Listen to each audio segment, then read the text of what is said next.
Bueno, buen día. Ahora sí vamos a dar inicio a nuestra segunda jornada de ciclo de webinars que son parte de las actividades formativas en nombre del Ministerio de Medio Ambiente y Recursos Naturales y del Programa de las Naciones Unidas para el Medio Ambiente.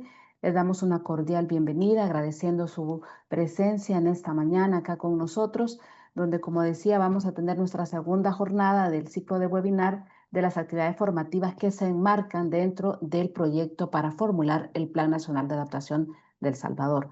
Mi nombre es Margarita García y quiero pedirles que todos ustedes que nos acompañan este día pues tengan, sean muy activos, muy participativos. Esta jornada vamos a tener, como ustedes están viendo en pantalla, un tema súper importante sobre el análisis de vulnerabilidad ante el cambio climático en ciudades. La semana pasada vimos acerca de los fundamentos de la adaptación y también conocimos acerca de cómo dentro del Acuerdo de París se inserta el tema de adaptación y cómo podemos hacer esta diferencia entre lo que es un proceso de formulación del Plan Nacional de Adaptación y el plan en sí mismo.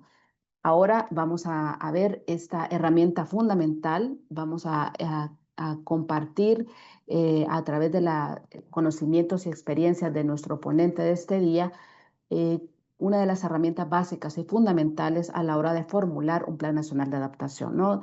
Que nos da el soporte o la base científica para poder definir prioridades y orientar todo el proceso de formulación del NAP, tanto a nivel nacional como los NAP temáticos que vamos a realizar.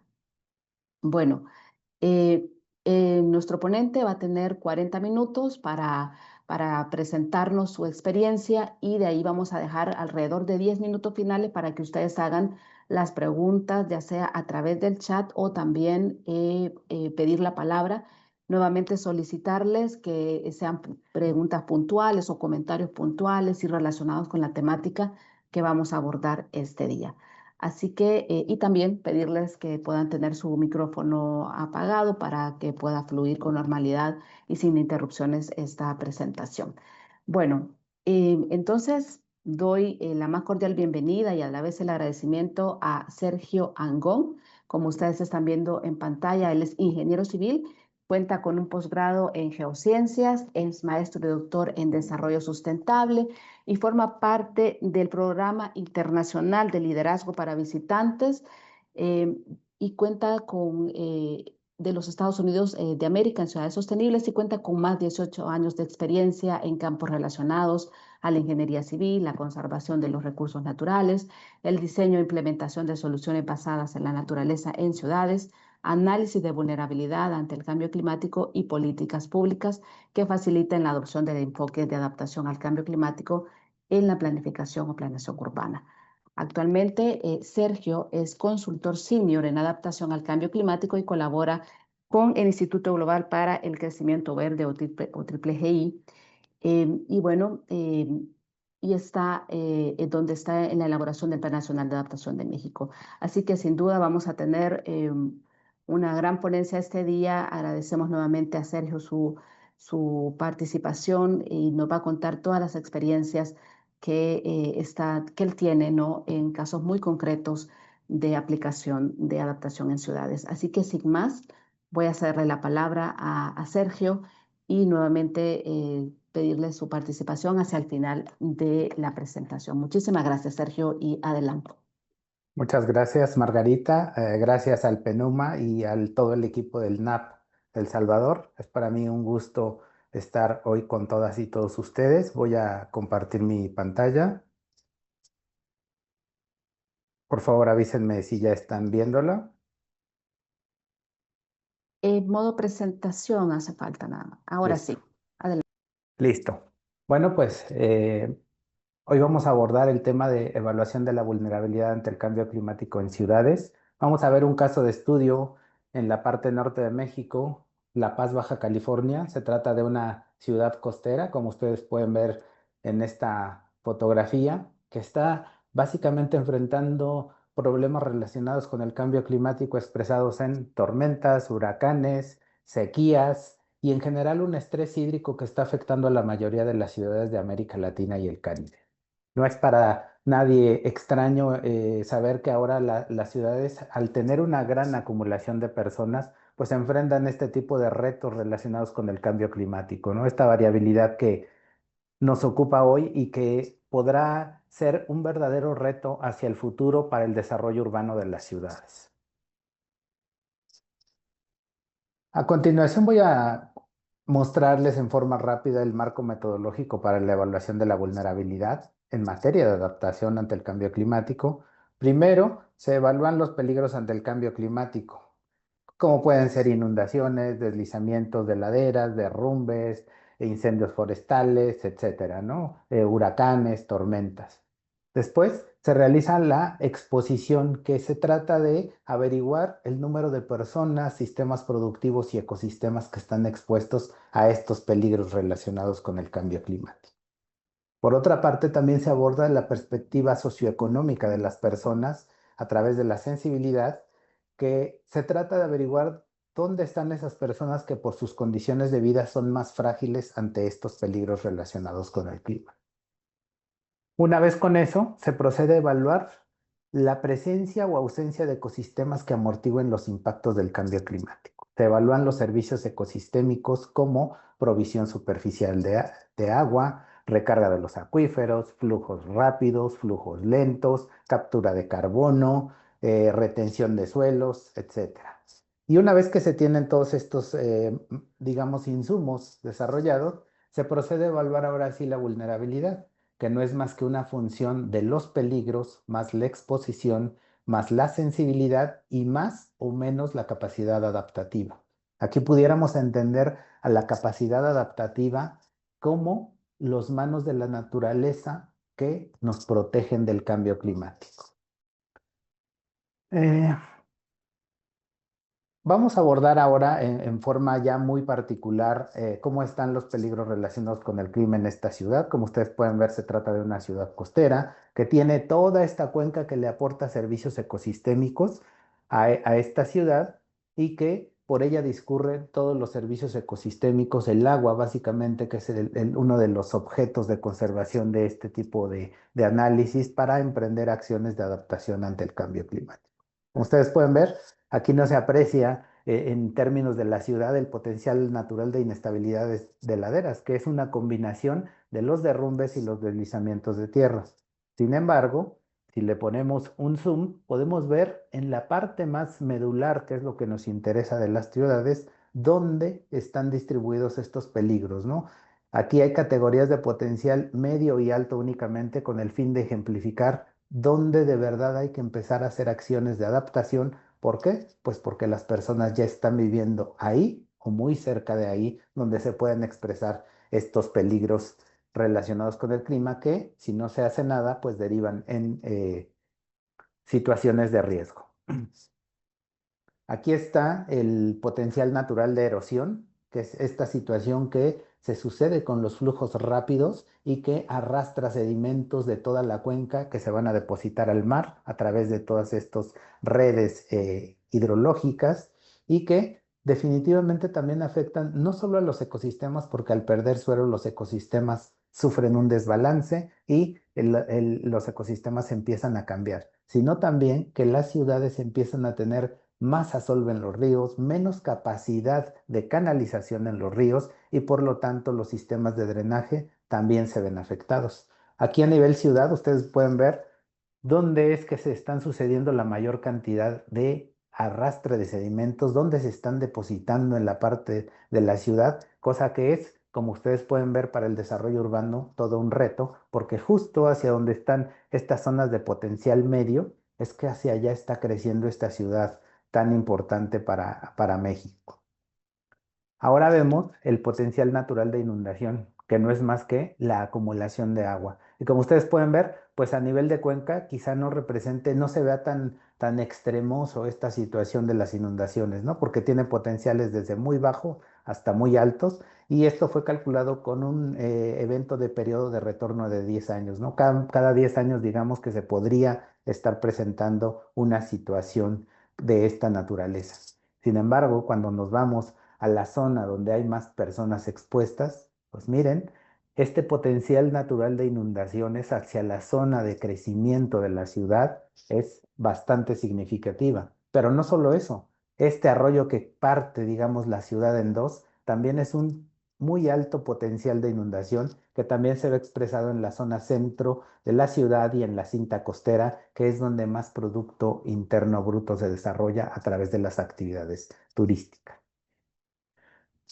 También encontramos el potencial natural de marea de tormenta, esta situación que se sucede cuando hay eventos hidrometeorológicos extremos como tormentas y huracanes. Aquí se calcularon con una tormenta tropical un tirante máximo de 3.8 metros sobre el nivel del mar, con 36.8% de probabilidad de ocurrencia en un periodo de retorno de 4 años, y un huracán categoría 3 con tirante máximo de 4.8 metros con 7.7% de probabilidad de ocurrencia y un periodo de retorno de 68 años. Estas son situaciones que ya han ocurrido en la ciudad de La Paz. Es decir, esto ya lo han experimentado, pero adivinen qué, en las ciudades sí que tenemos un problema porque ustedes recordarán la cinta costera que está por acá, pues una marea de tormenta con estas características puede suponer impactos económicos y sociales importantes, sobre todo en esta zona. Esta es una barra de arena que hay hoteles en esta zona, hay campos de golf y también en toda la cinta costera, que es donde se desarrolla la mayor actividad económica. Pero también la mayor actividad económica en la agricultura está a la zona sur este, en sus pantallas por donde están los logos, y pues ustedes pueden ver el impacto que podría suceder en caso de presentarse esta situación si no hacemos nada. También hicimos la exposición de la población, dónde de verdad están las personas que pueden estar expuestas a este tipo de eventos. Y como ustedes pueden ver, hay una sumatoria de unas casi 30,000 personas distribuidas en 394 manzanas, especialmente en una colonia que se llama Miramar y la zona de más reciente crecimiento, que es esta que se llama Chametla, que es en esta zona. Ustedes recordarán cómo se expresan las inundaciones aquí, pues es por eso que aquí en estas zonas están distribuidas. Pero hay algo muy importante de conocer en esto. Cuando nosotros tenemos un sistema de información geográfica como este, realizado en una escala a la que se hizo este análisis, podemos decir a nivel de manzana o de cuadra cuántas personas pudieran estar sufriendo los impactos del cambio climático. ¿Esto por qué es importante? Porque cuando hablamos de protección civil, es importantísimo saber dónde está la mayor cantidad de personas que yo voy a atender sí o sí. Y es así que puedo canalizar y optimizar mis recursos. Por ejemplo, dónde poner un albergue. Pues si yo sé que en esta zona es la mayor cantidad de personas que tengo que atender, pues buscar un sitio seguro lo más cercano ahí para que las personas puedan acudir a estos albergues, puedan ser atendidas y yo maximice los recursos de la ciudad para enfrentar este tipo de situaciones. Pero también da pauta para que la planeación urbana empiece a tomar acciones. Si yo sé que toda esta zona de más reciente crecimiento es el principal foco de exposición ante peligros relacionados con el clima, pues o bien modifico mis reglamentos de construcción para que todas las construcciones, carreteras y demás consideren esta situación y entonces yo tenga un tipo de infraestructura resistente al clima, o bien canalizo mis esfuerzos para normar el crecimiento de la ciudad y buscar zonas de aptitud donde haya menos peligros para las personas, para sus bienes y para las actividades económicas relacionadas. En cuanto a la exposición del sistema productivo, pues como ustedes pueden ver, la zona urbana ya se está comiendo el sistema agrícola de esta ciudad, y entonces toda esta zona de más reciente crecimiento está compitiendo la mancha urbana con las actividades productivas, básicamente agricultura de riego anual y semipermanente y sistemas acuícolas, ¿no? Pastizales, hay un poco de ganadería esta zona más al este de la ciudad. Pero resulta que hay unas 15,394 hectáreas que representan el 75% de esta actividad productiva expuestas a uno o más peligros relacionados con el cambio climático. Esto, si sucede un evento extremo que se exprese, como ya hemos podido ver, en un incremento del nivel del mar de hasta 4,8 metros e inunde, o bien una inundación pluvial de lluvia que arrastre toda esta cantidad de sedimentos, pues puede tener impactos significativos en las personas, en los sistemas productivos, en los activos y en la infraestructura de esta ciudad. En cuanto a la sensibilidad socioeconómica, nosotros hacemos una integración de un índice que se compone de 17 variables temáticas divididas en vivienda, salud, población, educación, economía y género, donde podemos encontrar dónde de verdad están las personas más frágiles. Estas personas que su condición las coloca en una situación de debilidad relativa frente a las amenazas debido al acceso diferenciado a oportunidades y recursos. Como es normal, las zonas más céntricas, las zonas más turísticas de todas las ciudades, pues tienen una sensibilidad más baja porque ahí hay actividades económicas, hay resiliencia, hay recursos económicos que ayudan a las personas a reponerse muy rápidamente de un tipo de eventos relacionados con el clima. Pero ¿qué hay en las zonas donde está creciendo la ciudad, donde ya están asentadas estas personas que llegan de otros sitios a trabajar en la actividad turística de esta ciudad? Pues ahí donde están las personas más pobres, con menos capacidad económica, es donde se expresan de peor forma los eventos extremos relacionados con el clima. ¿Por qué? Pues porque estas personas no tienen la misma cantidad de recursos que los hace sobreponerse, los hace recuperarse a este tipo de eventos, y es ahí cuando ellos sufren de una forma diferenciada los efectos negativos del cambio climático. Se puede ver que hay una cantidad importante de unas 2.200 personas en una categoría muy alta de sensibilidad, pero hay 26.000 en una categoría alta y 108.000 en una categoría media.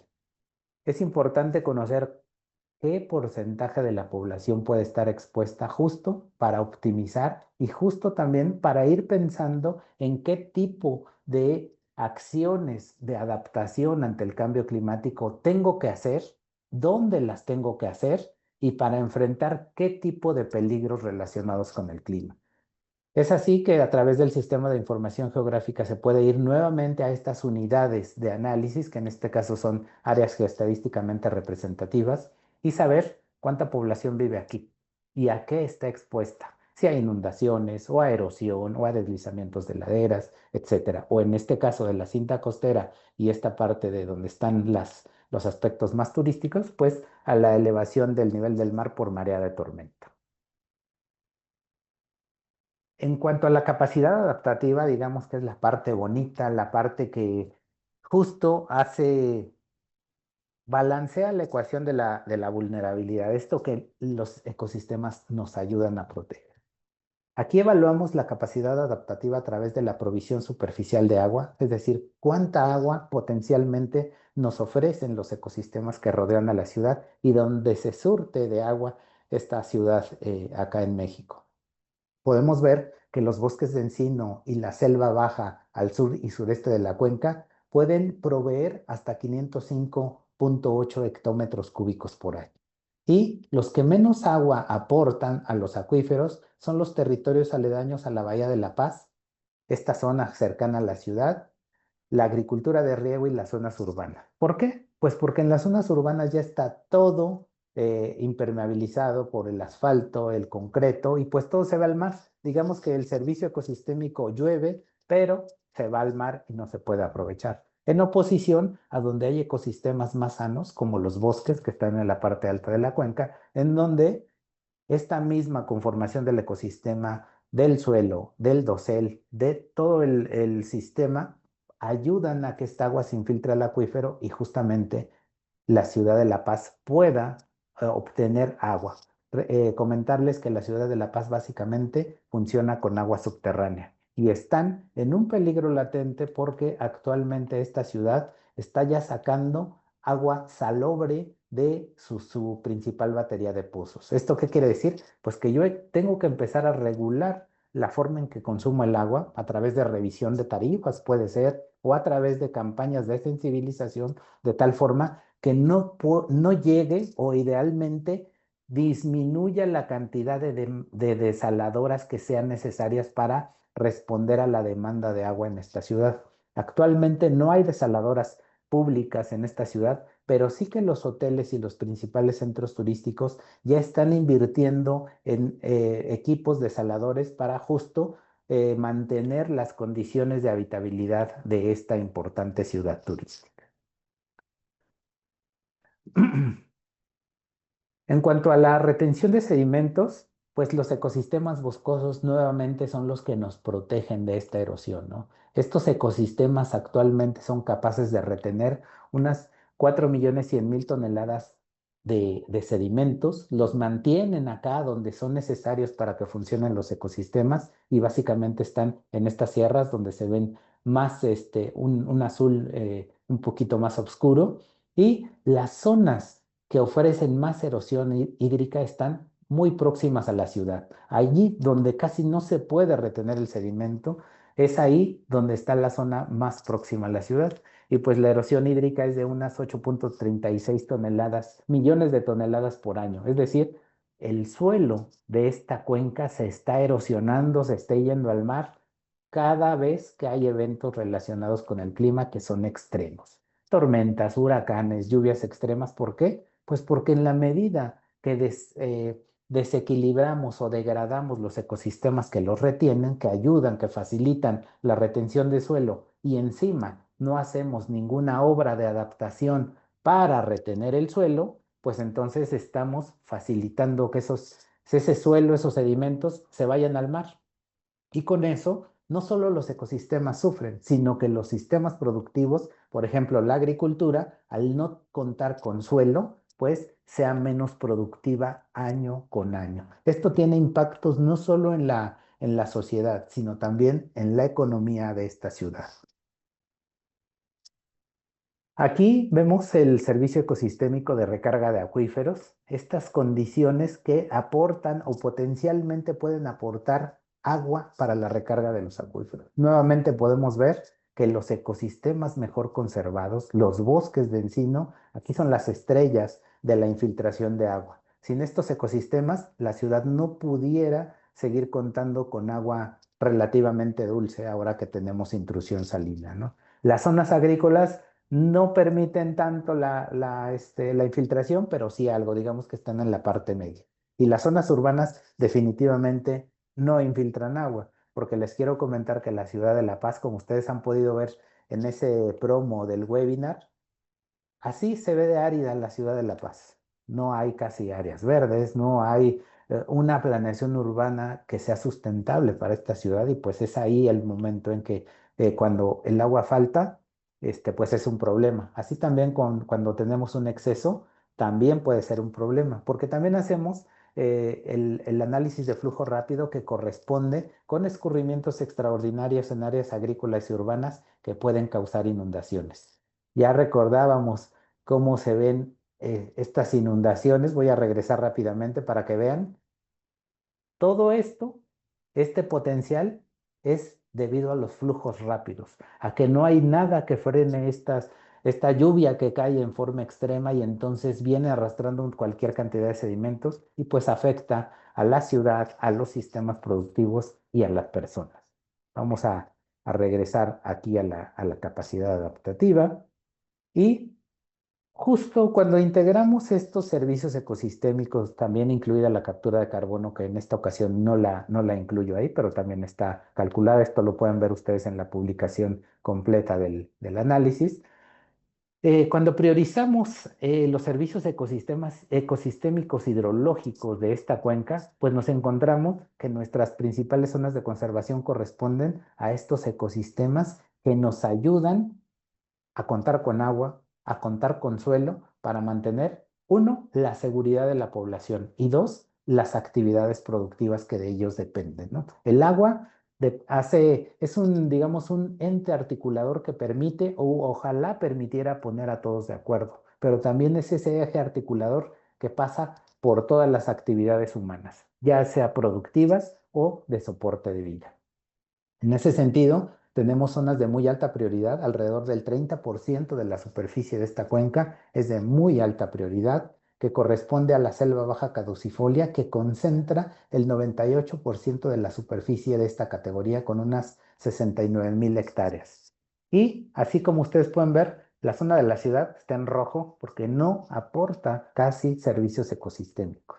Y es importante entonces entender que todos los servicios ecosistémicos o en su mayoría que aprovisionan, que protegen a la ciudad, mayormente se generan fuera de sus límites administrativos. ¿Y eso qué quiere decir? Pues que las actividades de adaptación al cambio climático también deben exportarse fuera de los grandes núcleos urbanos. Pero las ciudades son parte del problema, pero también son parte de la solución. Al tener toda esta cantidad de personas agrupadas en un espacio reducido, es que podemos hacer campañas de fondeo o de crowdfunding, diseñar mecanismos de financiamiento para la conservación de los servicios ecosistémicos, el más tangible, el agua, que aprovisionan a las ciudades.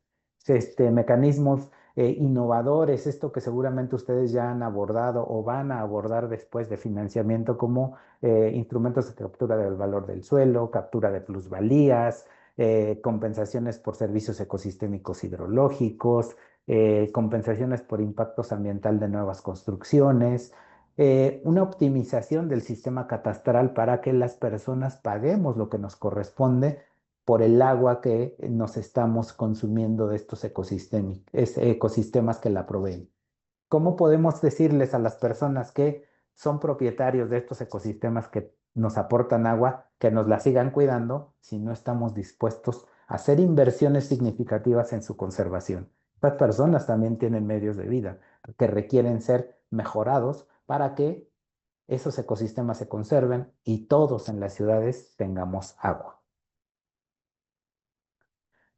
Ahora sí, después de hacer una evaluación de la vulnerabilidad con todos esos aspectos que ya vimos, peligros, exposición, sensibilidad y capacidad adaptativa, en esta ciudad de La Paz encontramos que alrededor de 30,628 personas están en alguna categoría de vulnerabilidad ante el cambio climático. Estas personas que viven en estas zonas de más reciente crecimiento, ustedes ya recuerdan cómo se expresan aquí la problemática de inundación, de erosión, de deslizamientos de laderas, pues están expuestos. ¿Y qué creen? Pues que aún así ha ido creciendo la ciudad hacia esta zona, ¿no? Entonces, aquí están las colonias, cuántas personas viven y qué cantidad está en esta categoría de alta y muy alta, ¿no? Esto es súper importante de conocer a este nivel porque justo así es que se pueden tomar decisiones en lo local para tener impactos más globales. Aquí el sistema de información geográfica, aquí estoy haciendo un zoom, podemos ver dónde están las personas de verdad vulnerables. Aquellos que tienen menores posibilidades para enfrentar estos peligros relacionados con el clima. ¿Dónde están los grupos vulnerables como mujeres, adultos mayores, niños, niñas, minorías, incluso comunidades indígenas que justo están aportando su trabajo en las actividades productivas más bollantes de esta ciudad, pero que tienen que vivir en algún sitio y justamente y desafortunadamente para ellos han crecido hacia las zonas que tienen una problemática relacionada con el clima más acuciante. Este polígono rectangular en gris que ustedes ven aquí, adivinen qué es. Pues es el aeropuerto de la ciudad. A alguien se le ocurrió que como era una zona plana, despejada y demás, con pocos ecosistemas, pues ahí era un buen sitio para colocarlo. ¿Ustedes creen que si estos tomadores de decisiones hubieran contado con una herramienta para la toma de decisiones que se base en el riesgo climático, como es un análisis de vulnerabilidad, hubieran tomado la decisión? Quizás sí, pero me gustaría creer que no hubieran tomado esa decisión y que esta conformación, tanto de la infraestructura como del crecimiento de la ciudad, hubiese sido diferente. El caso es que no lo es. El caso es que necesitamos adaptarnos a los efectos negativos del cambio climático. Porque esto es hoy. Este estudio lo terminamos justamente en enero del 2025 y esta era la vulnerabilidad socioambiental ante el cambio climático de esta ciudad en este año. Pero ¿qué pasa hacia el futuro? Bueno, pues para conocer un poco de lo que podría suceder en el futuro, se hacen otros análisis. Vamos ahora a abordar esta vulnerabilidad por sectores, ¿no? Las unidades económicas que representan un importe del Producto Interno Bruto de esta ciudad, se evaluaron que 171 de estas instalaciones en alguna categoría de vulnerabilidad, básicamente el sector turismo, bares, restaurantes y servicios de alojamiento, que aquí se pueden ver cada unidad económica y si ustedes le pican en el sistema de información geográfica les dice qué es, en qué categoría de vulnerabilidad está y hacia qué peligro está relacionada esa vulnerabilidad. Hay 48 escuelas, oficinas, hospitales e instalaciones de agua y energía en una categoría de vulnerabilidad y otras infraestructuras, ¿no? Entonces, ahí sí que tenemos un problema y entonces podemos también tomar acciones para enfrentar el cambio climático. En cuanto a la vulnerabilidad del sector agropecuario, pues hay 8.303 hectáreas distribuidas en estas zonas de la cuenca que tienen una categoría de vulnerabilidad muy alta, que corresponden a agricultura de riego anual y semipermanente y en menor medida a pastizales. Digamos que esas son las que están de verdad con urgencia para la acción climática, para la acción de adaptación, porque de no hacerlo, pues pudieran enfrentar situaciones aún más extremas. ¿Qué pasa si no gestionamos el agua para la agricultura o para la ganadería? Pues tenemos que hacer acciones para retener suelo, para retener la mayor cantidad de tiempo el agua, para que se infiltre a los acuíferos y yo la pueda seguir utilizando para mis actividades productivas. Aquí ya estamos viendo dónde están. Ya podemos saber que nuestros ecosistemas importantes están en esta sierra. Entonces, las acciones de adaptación al cambio climático, ¿hacia dónde tendrían que ir? Pues hacia conservar lo que me está dando agua, ¿no? Pero también es importante entender que muchas de las acciones, digamos las más urgentes, tienen que ir enfocadas en proteger a las personas, porque los planes nacionales de adaptación en primera instancia son las personas y en segunda instancia son los ecosistemas. En nivel de urgencia, claro, no de importancia. Entonces, las acciones de adaptación tienen que ayudar a las personas a adaptarse a estos efectos negativos.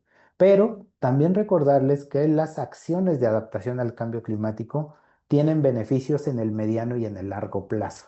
No son actividades que por como cambiar una bombilla que yo recién la cambio y ya tengo luz, ¿no? Pues bueno, fuera. Entonces, hay que empezar hoy, no hay que esperar a contar con el estudio de vulnerabilidad que me prediga que mañana se acaba la ciudad en donde yo vivo. Hay que tomar acciones ahora porque de no hacerlo, pues no nos estamos haciendo un favor.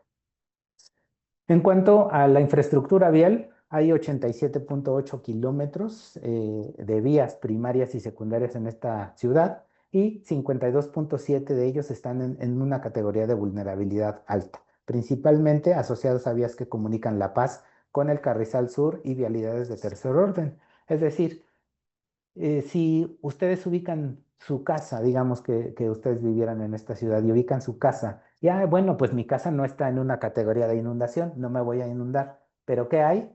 Si yo tengo que salir corriendo porque viene un evento extremo y probablemente sí me vaya a inundar, ¿por qué calles me tendría que ir para evitar esas calles que están en una situación de vulnerabilidad ante inundaciones? Pues con este mapa ustedes pueden trazar su ruta de escape para irse a proteger de estos eventos extremos que pudieran suceder en esta ciudad. Hasta ahora, hasta esta lámina es lo actual, es lo que va a suceder, perdón, lo que está sucediendo, lo que ya está, lo que la gente vive día a día en la ciudad de La Paz. Ahora vamos a ver en el futuro, ¿no? Hicimos un análisis de la proyección de cambios de uso de suelo en escenarios de cambio climático con una herramienta que se llama TERSET, que analiza los patrones de crecimiento y los patrones económicos de un periodo anterior para ver cómo se pueden expresar en el futuro, ¿no? Y resulta que en la ciudad de La Paz vamos a tener, en esta cuenca, perdón, vamos a tener un incremento de unas 2.645 hectáreas para 2030 a costa de la selva baja, justamente del ecosistema que más servicios ecosistémicos está dando a la ciudad. Entonces, no suena nada bien, ¿verdad? Que en 5 años vayan a deforestarse unas 2.600 hectáreas. Y bueno, pues ustedes ya podrán ver ¿En dónde justamente se van a perder? En esta zona justamente de más reciente crecimiento, porque hacia allá va creciendo la ciudad. Entonces es importante que tomemos acciones. ¿Para qué? Pues para regular el crecimiento urbano, para buscar zonas de aptitud que representen menores problemas, menores impactos negativos en las personas, en sus bienes, en los sistemas productivos, pero también, y muy importantes, en los ecosistemas. Porque perder 2.600 hectáreas de selva baja, pues suena poquito, pero la cantidad de servicios ecosistémicos que esas 2.600 hectáreas están dando, puede ser que me den soporte de vida, me den agua para 1.000 personas, digamos, ¿no? Entonces, eso es una de lo que pudiera experimentarse en la ciudad si seguimos con los patrones de crecimiento actuales. También se evalúan la capacidad adaptativa y en la ciudad, miren, justamente se tiene que las zonas urbanas hacia dónde van a crecer. Van a seguir creciendo hacia esta zona de más reciente crecimiento, pero también van a ascender en gradiente altitudinal. Adivinen a dónde. A las zonas donde hay deslizamiento de laderas, derrumbes y más erosión. ¿Se acuerdan que por aquí pasa un arroyo? Pues justamente si las cosas siguen como van, si las personas se siguen desarrollando en forma sin información, si no se regula el crecimiento urbano, pues justamente en estos arroyos, en estas zonas, es donde va a ir creciendo la ciudad, justamente aumentando la exposición de las personas más vulnerables, aquellas que tienen menos posibilidades económicas para que lleguen a vivir allá, ¿no? Entonces, no nos estamos haciendo un favor, entonces hay que hacer acciones para justamente modificar esos patrones de crecimiento. Voy a verificar el tiempo que tengo por aquí, todavía estoy bien.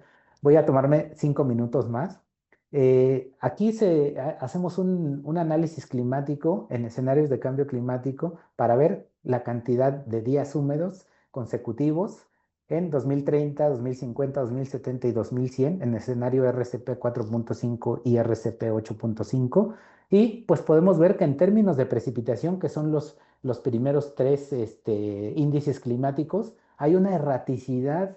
Es decir, a veces el escenario RCP 4.5 puede ser más extremo o muy, muy cercano al 8.5. ¿Esto por qué? Pues porque las ecuaciones que tratan de predecir el comportamiento de la precipitación, la microfísica de la atmósfera, aún no están suficientemente desarrollados. Por eso los escenarios de cambio climático son una herramienta, un escenario plausible de lo que pudiera presentarse. No es una predicción. No se pueden utilizar en forma, digamos, irresponsable. Son una herramienta para tomar decisiones, pero esto es producto de una modelación. En términos de temperatura, que son los índices de más abajo, que ustedes los van a poder verificar en la presentación que seguramente les van a compartir, podemos ver que en términos de temperatura, los escenarios climáticos se comportan muy bien. Hay una tendencia hacia el incremento de la temperatura, en este caso de los días que se supera el percentil 90 de temperatura y las noches cálidas, es decir, del confort térmico de las personas que viven en las ciudades hay un incremento, digamos, constante hacia 2100, ¿no? En términos de precipitación, ahí sí, digamos que las ecuaciones y los modelos todavía no pueden representarlo en forma adecuada. También hacemos la tasa de cambio en la provisión de servicios ecosistémicos, en este caso de agua, y resulta ser que en un escenario RCP 4.5 a 2030, en esta cuenca se pudieran experimentar disminuciones de hasta 60%, muy próximo a 60% de agua, de provisión superficial de agua. ¿Esto qué quiere decir? Que si ahora, ya en 2025, la ciudad de La Paz está enfrentando un estrés hídrico cada vez más acelerado, imagínense en 30 años con el 60% menos de esta provisión superficial de agua. Así que vamos a estar en problemas. En cuanto a la retención de sedimentos, pues también se van a seguir perdiendo sedimentos si no se hace ninguna medida de adaptación para retener los suelos, ¿no? Aquí se pueden ver en dónde vamos a perder más y justamente estamos deforestando o estamos perdiendo ecosistemas de suma importancia que en la parte alta, donde esta sierra que está próximo a esta localidad que se llama San Pedro, que es de muy alta valoración ecosistémica, que representa muchos principales servicios ecosistémicos de los cuales se surte la ciudad, pues justo ahí está siendo deforestada, cada vez se va a erosionar más, va a perder suelo, va a hacer que el agua, en lugar de flujo lento para que se infiltre al acuífero, pues va a ser un flujo rápido que nos afecte a toda esta zona del sistema agrícola y de la ciudad. Y aquí está la priorización de servicios ecosistémicos. Tenemos que conservar todos estos servicios ecosistémicos. De otra forma, pues vamos a estar en graves problemas. Y pues como pueden ver, la zona de menos prioridad, que no es relativo a su importancia, sino a que aquí en estas zonas ya están siendo muy impactados por la actividad humana. Se puede haber cambios en la cobertura vegetal a 2030 de unas 21,000 hectáreas en la superficie de baja prioridad asociada al crecimiento urbano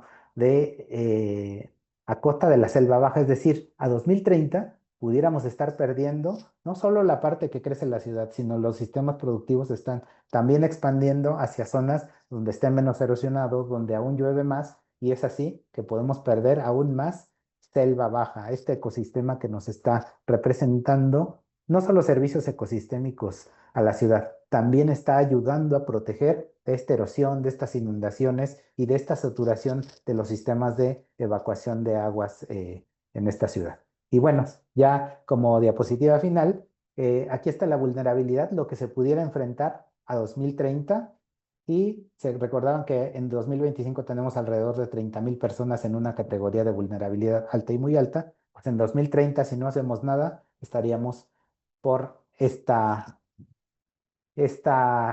porcentaje, perdón, esta cantidad de población que prácticamente se duplica, ¿no? Y aquí están donde se pudieran expresar estas situaciones en términos del crecimiento proyectado hacia el futuro.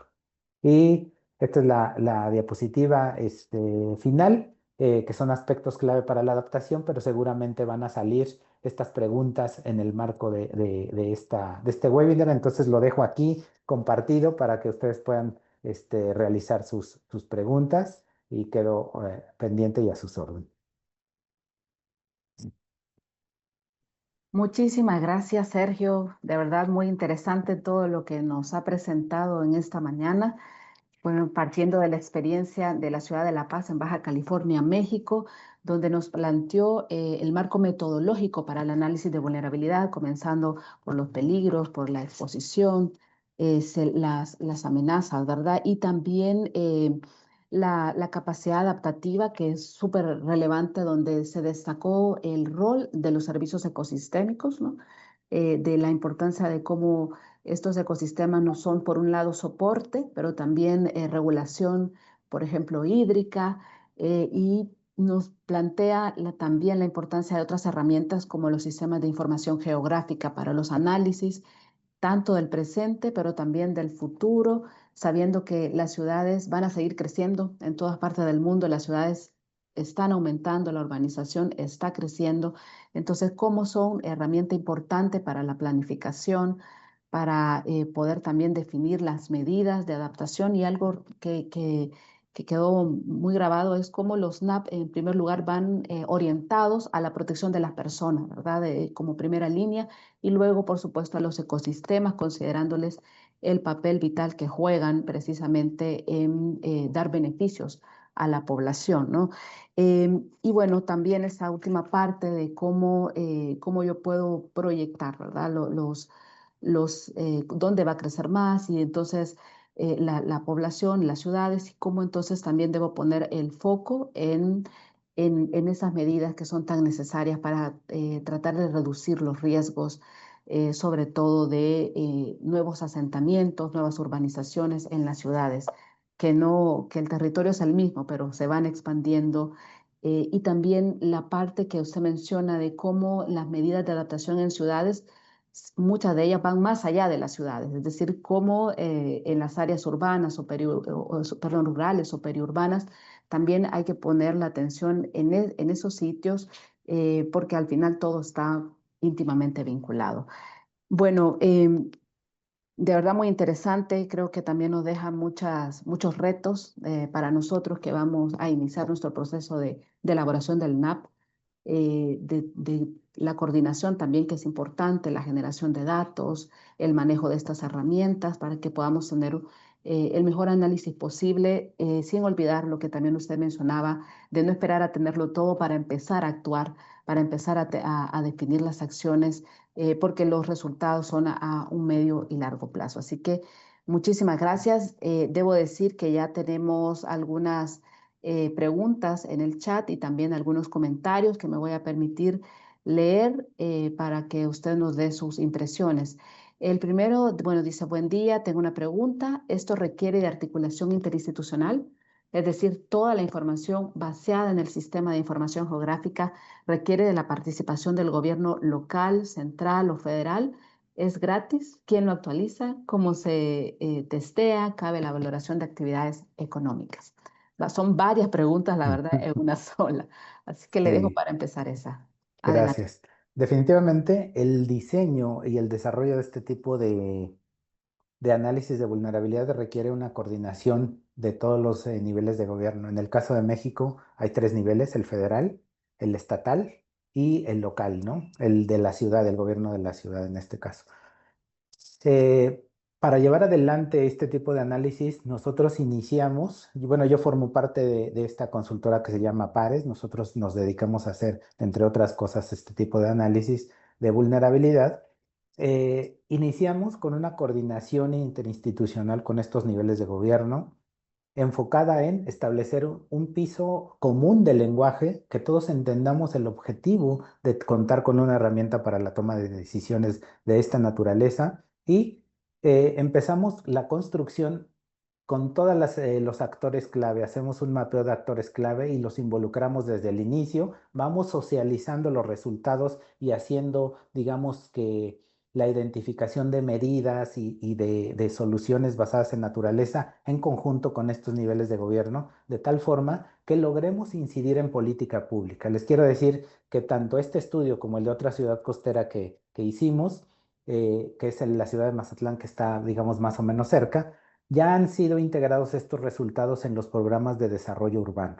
Es decir, ya están siendo utilizados para justo normar hacia dónde crece la ciudad, para identificar zonas de aptitud para el desarrollo urbano, para ver los impactos al medio ambiente producto de esas urbanizaciones, de nuevos desarrollos de infraestructura como caminos, presas y demás, y justamente hacer que los gobiernos locales utilicen este tipo de herramientas. Este tipo de herramientas son dinámicas, se tienen que ir actualizando, como muy bien lo comenta, y son justamente los gobiernos locales quienes son los depositarios de estos sistemas de información geográfica. Les enseñamos, les creamos las capacidades para que los aprendan a usar, pero también para que los vayan actualizando, de tal forma que este es un proceso dinámico. El contar con un estudio de estos no quiere decir que me va a durar, o que tenga fecha de caducidad. Idealmente, si no se actualiza, pues tiene una fecha de caducidad bien, bien rápida, ¿no? Pero si se actualiza, puede ser una herramienta para la toma de decisiones que trascienda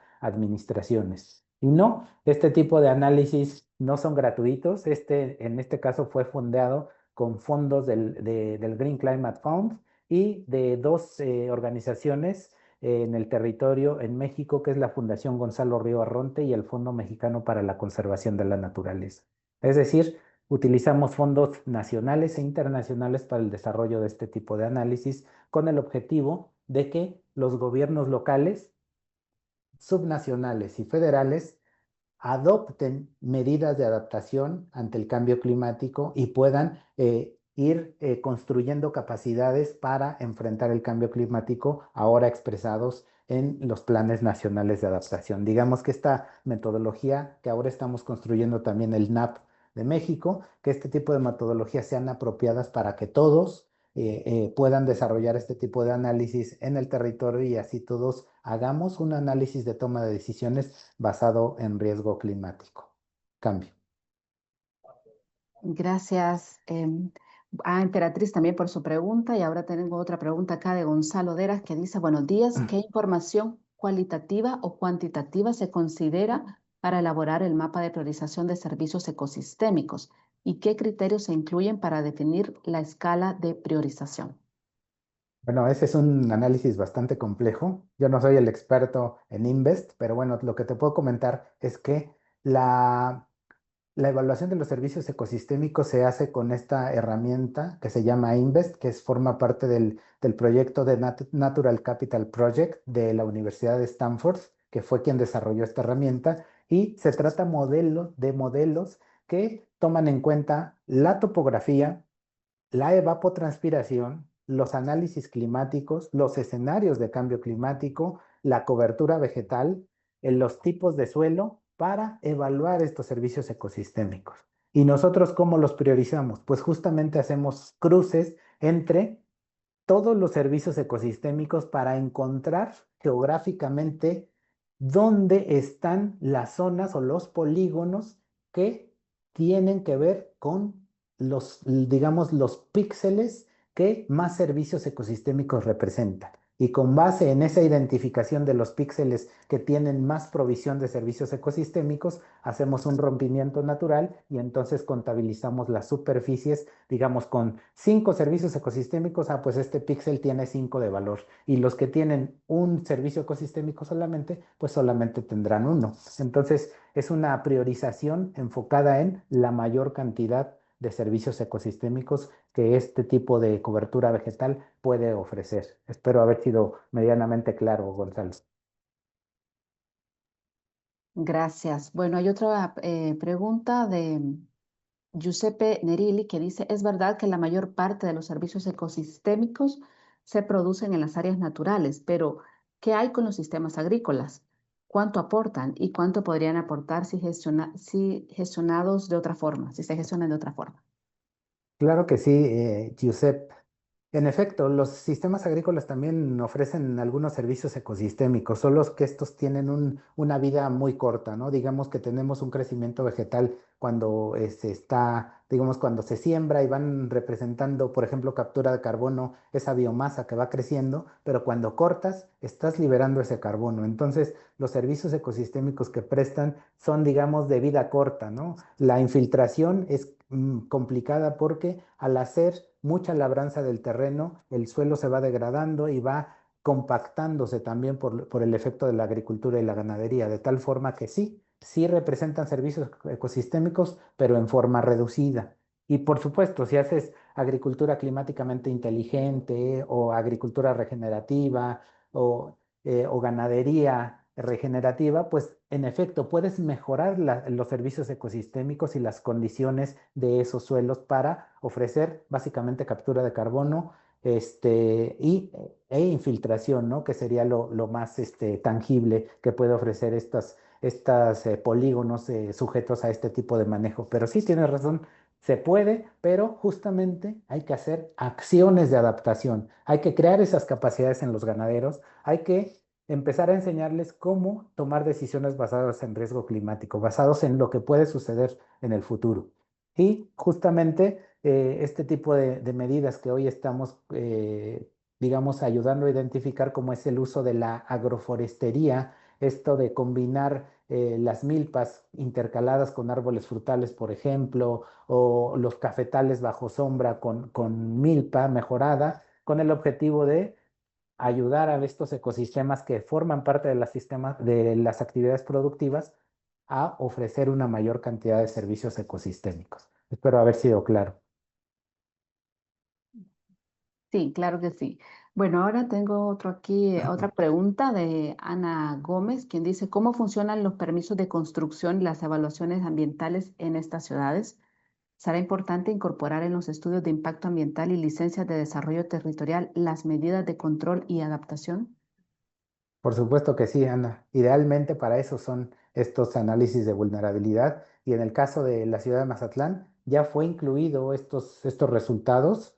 En el caso de la ciudad de La Paz ya están incluidos, pero aún no se publica. Digamos que todavía no son jurídicamente vinculantes. En el caso de la otra ciudad, que para lo cual no se ha publicado el estudio, tiene pocos meses que lo concluimos, pero ya pasó por el Congreso y ya está incluido, ya es jurídicamente vinculante estos resultados, por lo que ahora las autoridades toman en cuenta el riesgo climático para justo dar licencias de construcción o para hacer el cálculo de las compensaciones por impacto ambiental.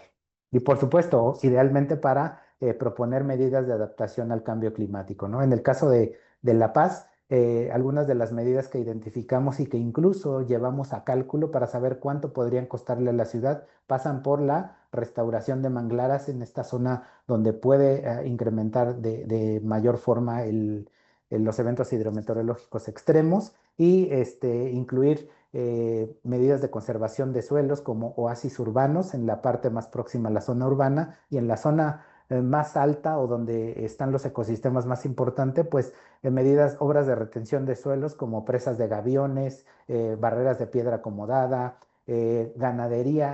agricultura siguiendo curvas de nivel con el objetivo y diseño K-line con el objetivo de maximizar el agua que utilizan estas actividades económicas y los servicios ecosistémicos de estas zonas también. Gracias. Bueno, Óscar Alfaro nos dice muy buenos días del Ministerio de Gobernación y Desarrollo Territorial. Me gustaría saber si podemos acceder a ese estudio. Sí, por supuesto, está disponible en la página del Fondo Mexicano para la Conservación de la Naturaleza. Ya les voy a pasar el vínculo a través de Leila, mi colega que me hizo favor de invitarme, pero sí, por supuesto está disponible ya toda la publicación. Tenemos también aquí otra intervención. Gracias por la presentación. Los efectos propios del cambio climático efectivamente incluyen el factor de inundaciones o manejo de recursos hídricos, más no son los únicos autores en este riesgo. Han podido analizar, viene la pregunta, han podido analizar la vulnerabilidad de las ciudades por efecto de los materiales propios para su construcción. Hay programas de desarrollo urbano enfocados en los materiales constituyentes y adaptativos hacia un escenario de mitigación y causa-efecto positivo? Mil gracias.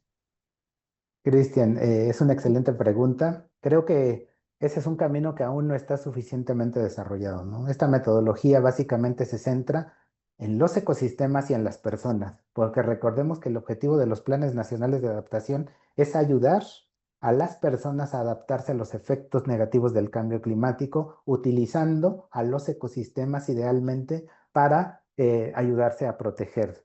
Pero, sin embargo, los materiales de construcción que actualmente están siendo desarrollados, algunos de ellos ya consideran los efectos relacionados con el clima. Por ejemplo, los pavimentos permeables, que son una de las cosas que también se proponen en este tipo de estudios. Nosotros proponemos en el caso de Mazatlán ciclovías con concreto permeable justo para atender este tema de las inundaciones en zonas urbanas, que definitivamente son objeto de estudio y vamos a seguir enfocándonos en este tipo de materiales que constituyen la infraestructura y el propio desarrollo de la ciudad, justo para utilizar estas nuevas tecnologías, ¿no? Estas ciudades esponjas, por ejemplo, este concreto que se autorrepara con agua, estos pavimentos permeables, pues sí, son objeto de estudio y por supuesto tendrán que irse integrando poco a poco, ¿no? A estos análisis.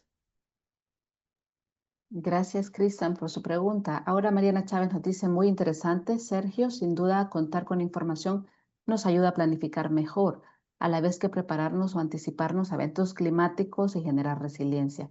En cuanto a la información demográfica, es posible obtener desagregación de sexo y edad de la población que habita en estas zonas. ¿Son alimentados por censos locales o nacionales o tiene un levantamiento dedicado? Gracias, Mariana. Nosotros utilizamos, por supuesto, el censo nacional. Quisiéramos tener un levantamiento dedicado para este tipo de análisis, pero eso costaría bastante más caro de lo que ya son estos análisis. Y utilizamos esta información y sí, por supuesto, está desagregado por sexo, edad de la población, de tal forma que si tú le picas a una JEP urbana, te puede decir cuántas mujeres, cuántos adultos mayores, cuántos niños están en esa situación de vulnerabilidad, por ejemplo, o de debilidad relativa respecto a otras personas. Es decir, realmente puedes identificar con este sistema de información geográfica dónde de verdad están las personas que, por ejemplo, tú podrías como tomador de decisiones hacer acciones enfocadas en mejorar las condiciones por género, ir a donde hay hogares con jefatura femenina, por ejemplo, que están sufriendo en forma diferenciada las mujeres los efectos negativos del cambio climático por su sola condición de ser mujeres, ¿no? O ir a donde están los grupos étnicos vulnerables, ¿no? Aquellas comunidades indígenas que están sufriendo en forma diferenciada los efectos negativos del cambio climático. Cambio. Gracias. Yodalis Muñoz nos dice, excelente desarrollo territorial de dinámica ambiental y gestión asertiva de información con construcción de capacidades y uso de herramientas. Servicios ecosistémicos con proyecciones para tomas de decisiones responsables y sostenibles con énfasis en gestión de riesgo. Gracias. Eso es un comentario de Yodalis. También, bueno, creo que, a ver, aquí hay otra pregunta de Pablo Cascante que dice, buenos días, muchas gracias por la presentación. Dos preguntas. Usted mencionó 17 variables sociales y económicas. ¿Podría profundizar en cuáles son? ¿Por qué los priorizaron? La segunda pregunta es, ¿cómo se articula esta información con la gestión del riesgo y las instituciones locales encargadas, pensando también en el componente de recuperación? Claro que sí. Algunas de las variables tienen que ver con educación, este acceso a oportunidades, variables socioeconómicas, es decir, el ingreso de las personas, eh, y esta condición de vulnerabilidad también pasa por el tipo de comunicación que pueden tener estas personas, porque te sorprenderá saber que en México algunas personas en situación o en estos lugares con menos capacidad económica a veces no tienen radio, no tienen internet para justamente recibir las alertas cuando este tipo de eventos pueden suceder. Entonces nos basamos también en si tienen acceso a televisión, a internet, si tienen vehículo para poder salir rápidamente del sitio, si tienen hospitales cercanos, si tienen derecho a biencia, es decir, si son beneficiarios del Servicio de Salud Nacional, con el objetivo de saber si estas personas pueden, en efecto, recuperarse rápidamente y yendo a un centro de atención, o si además de que sufren estos efectos negativos, ellos mismos van a tener que pagar por su propia salud, ¿no? Para ser atendidos, ¿no? En general, son ese tipo de variables y además de género, desagregamos por género y por acceso a oportunidades de las mujeres, porque justamente cuando tú pones a jugar al género, resulta que la vulnerabilidad se expresa en forma diferente, ¿no? Porque sí está comprobado que el género sí hace diferencia cuando hablamos de vulnerabilidad, pero además geográficamente también se expresa diferente, ¿no? En estas zonas costeras encontramos ahí, por supuesto, ustedes cuando revisen el estudio completo, hay un mapa específico de género donde se puede ver que en la cinta costera justamente hay más vulnerabilidad de género porque las personas, mujeres que vienen a trabajar de otros sitios, están ahí físicamente todo el día. Entonces, en un evento hidrometeorológico extremo pueden estar mucho más expuestas. Y además, no solo eso, sino que tienen condiciones de vida que las hacen ser más vulnerables respecto a las personas que tienen mayores posibilidades económicas. Puedes ver todas estas variables en el estudio completo, Pablo. Muchas gracias. Bueno, no sé si hay alguna otra pregunta, alguien que quiera pedir la palabra. Han sido varias las intervenciones que hemos tenido. También mencionar, pues aquí hay algunas expresiones como excelente, muchas gracias por este enfoque, excelente presentación, excelente disertación, excelente, muchas gracias. Y así hay varias que nos expresan, Sergio. Eh, ¿Cuál es el nombre del estudio? Pregunta Alejandra Rivas. Es análisis de vulnerabilidad socioambiental ante el cambio climático de la ciudad de La Paz, Baja California, México. Sí, como ya decía, vamos a poner ahí para que ustedes puedan acceder a este estudio. Sergio, agradeceríamos, o no sé si ya también está puesto. Veo la mano levantada de Leila. Adelante, Leila. Sí, gracias, Sergio. Solo pedirte, por favor, tal vez que nos puedas poner ahí el enlace de dónde es que se encuentra el análisis que nos acabas de mostrar, ¿verdad? Y solo para concluir, realmente este estudio tiene una gran valoración por todo el detalle de las proyecciones de cambio en los servicios ecosistémicos, ya utilizando los escenarios climáticos. Yo creo que ese es un gran avance, ¿verdad? Para los que hemos trabajado en análisis de vulnerabilidad, creo que eso es muy buen análisis el que ustedes están presentando. Así que felicidades, Sergio, y te pido por favor que nos pongas ahí el enlace para bajar el documento. Mil gracias nuevamente. Claro que sí, se los voy a compartir para que todos lo puedan, por tu conducto, todos puedan acceder a él con todo gusto. Bueno, no veo en el chat más comentarios o consultas. Lo van a compartir, sí, ya aquí Sergio nos dijo que se va a compartir el enlace para que ustedes puedan ver este estudio y también van a poder acceder a la grabación del webinar. Si no hay más, pues de verdad agradecer, Sergio, creo que nos ha presentado elementos interesantes, sustanciales para todo proceso de adaptación o de un Plan Nacional de Adaptación, para las proyecciones o planificaciones en general urbanas o de territorio que deben de partir de considerar o hacer este análisis de riesgos climáticos. Muchísimas gracias. Antes de terminar, solo dos cosas, bueno, tres cosas. La primera es, no olviden que está un sitio web al cual ustedes pueden acceder a estas presentaciones y las grabaciones de estos webinars que está puesto en el chat. Eso es lo primero. Lo segundo, que nos acompañen para la siguiente sesión que vamos a tener dentro de 2 semanas, el 2 de diciembre, siempre a las 9 de la mañana, donde vamos a conocer los principales resultados que salgan respecto al tema de adaptación en la COP30 que se está desarrollando en estos momentos en Belén, Brasil. Así que no dejen de conectarse, para lo cual se van a registrar en la nota conceptual o cuando nosotros les enviemos el correo, van a ahí poder registrarse y ahí van a poder acceder al enlace de nuestro siguiente webinar. Nuevamente agradecer, Sergio, de parte del Ministerio de Medio Ambiente y también del Programa de las Naciones Unidas, al haber aceptado estar con nosotros esta mañana y compartir toda esta información muy relevante para nosotros y para todos los que se han conectado, a quienes también les invitamos a que dentro de 2 semanas puedan conectarse para seguir avanzando y comprendiendo acerca de este mundo sobre la adaptación climática. Muchísimas gracias, Sergio, muchísimas gracias a todos los que se han conectado. Gracias a ustedes.